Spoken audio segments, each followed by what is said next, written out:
TG. മോഹൻദാസിൻ്റെ പഴയ പല വീഡിയോസും, അതായത് ചർച്ചകളുമായി ബന്ധപ്പെട്ടിട്ടുള്ള മെയിൻ സ്ട്രീം മീഡിയാസിൽ പോയി അദ്ദേഹം നടത്തിയ ചില പരാമർശങ്ങൾ, അദ്ദേഹത്തിൻ്റെ ചില പൊളിച്ചടുക്കൽ, അതെല്ലാം ഇപ്പം കൃത്യമായിട്ട് ചർച്ച ചെയ്യപ്പെടുന്നുണ്ട്. സോഷ്യൽ മീഡിയയിലൊക്കെ വൈറലായി മാറിയിട്ടുണ്ട്. അദ്ദേഹത്തിൻ്റെ അറസ്റ്റിന് ശേഷം, ടി.ജിയുടെ അറസ്റ്റിന് ശേഷമാണ് അത് വീണ്ടും പഴയ വീഡിയോകളൊക്കെ പല ആളുകളും പൊടി തട്ടിയെടുത്തിരിക്കുന്നത്. അതിൽ എം.വി. നികേഷ് കുമാറും അദ്ദേഹം തമ്മിലൊരു ചർച്ചയുടെ വീഡിയോ ഉണ്ട്. എം.വി. നികേഷ് കുമാർ ആളാകാൻ വേണ്ടി വളരെ മോശമായുള്ളൊരു പദപ്രയോഗം ഉപയോഗിക്കുന്നു. അതേ രീതിയിൽ തന്നെ അദ്ദേഹം തിരിച്ചടിക്കുന്നു. അദ്ദേഹം ഉപയോഗിച്ച പദപ്രയോഗം വെച്ച് തന്നെ അദ്ദേഹം തിരിച്ചടിക്കുന്നു. എം.വി. നികേഷ് കുമാറിനെ ശരിക്കും ഒന്നുമല്ലാതാക്കുന്നു. പെർഫെക്റ്റ് ആയിട്ട് റോസ്റ്റ് ചെയ്യുന്നു എന്ന് വേണമെങ്കിൽ നമുക്ക് പറയാൻ സാധിക്കും.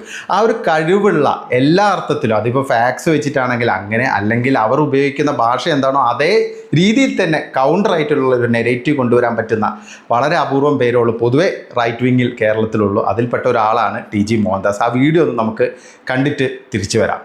നല്ല ഭാഷയിൽ പറയാൻ എനിക്ക് എന്റെ വാക്കുകൾ വരുന്നില്ല. പക്ഷെ നമ്മൾ ഈ ചന്തി കഴുകുക എന്ന് പറയുന്നില്ലേ, ആ നിലയിലാണ് ഇന്ത്യയിലെ ടെലിവിഷൻ മാധ്യമങ്ങളും പത്രമാധ്യമങ്ങളും കോർപ്പറേറ്റ് മാധ്യമങ്ങളും നരേന്ദ്രമോദി സർക്കാരിന് ശേഷം ചെയ്തുകൊണ്ടിരിക്കുന്നത്. പോട്ടെ, അത് തന്നെ ഇടതുപക്ഷത്തിന് വേണ്ടി നികേഷൻ ചെയ്യുന്നില്ലേ? ഇല്ല, ആ പറഞ്ഞ പ്രവൃത്തി ചെയ്തുകൊണ്ട് MLA ആയിട്ട് മത്സരിക്കുക വരെ ചെയ്ത മാന്യൻ ചന്തി കഴുകുന്ന വർത്തമാനം പറയുന്നത് അപഹാസ്യമെന്നുള്ള കാര്യത്തിൽ ഒരു തർക്കവും മിനിമം ഒരു നാണം വേണം.